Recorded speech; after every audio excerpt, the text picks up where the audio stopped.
প্রতিটি ক্ষেত্রেই বাংলাদেশ এগিয়ে যাচ্ছে, কিন্তু এর পরও দেশ ছেড়ে অন্য দেশে রাজনৈতিক আশ্রয় প্রার্থনার সংখ্যাও বাড়ছে দিন দিন। প্রতি বছরই ইউরোপ, উত্তর আমেরিকা সহ পশ্চিমের বিভিন্ন দেশে রাজনৈতিক আশ্রয় প্রার্থনা করেন অনেক বাংলাদেশি নাগরিক। তবে 2023 সালে ইউরোপে এমন আবেদনের সংখ্যা অতীতের সব রেকর্ড ছাড়িয়ে গেছে।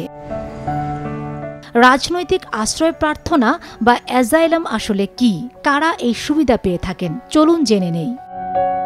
বিশ্বজুড়ে রাজনৈতিক সহিংসতা, ধর্মীয় নিপীড়ন, জাতিগত বৈষম্য কিংবা সামাজিক নিপীড়নের কারণে অনেক মানুষ নিজ দেশ ছেড়ে পালাতে বাধ্য হন।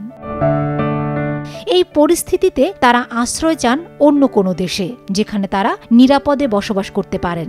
এই আশ্রয়ের আইনি পথই হল অ্যাজাইলাম বা আশ্রয় ভিসা। অ্যাজাইলাম ভিসা মূলত একটি আইনি অনুমতি। এবার জানব কারা অ্যাজাইলাম চাইতে পারে।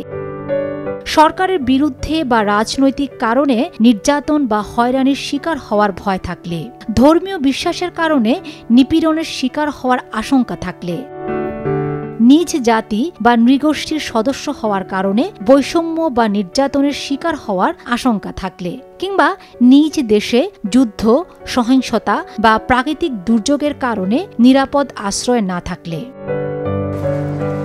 তবে অ্যাজাইলাম ভিসা শুধু অভিবাসনের পথ নয়, এটি মানবাধিকারের প্রশ্ন।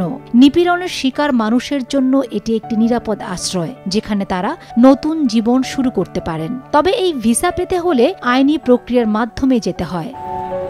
ফাতেমা শিলু, সময় সংবাদ।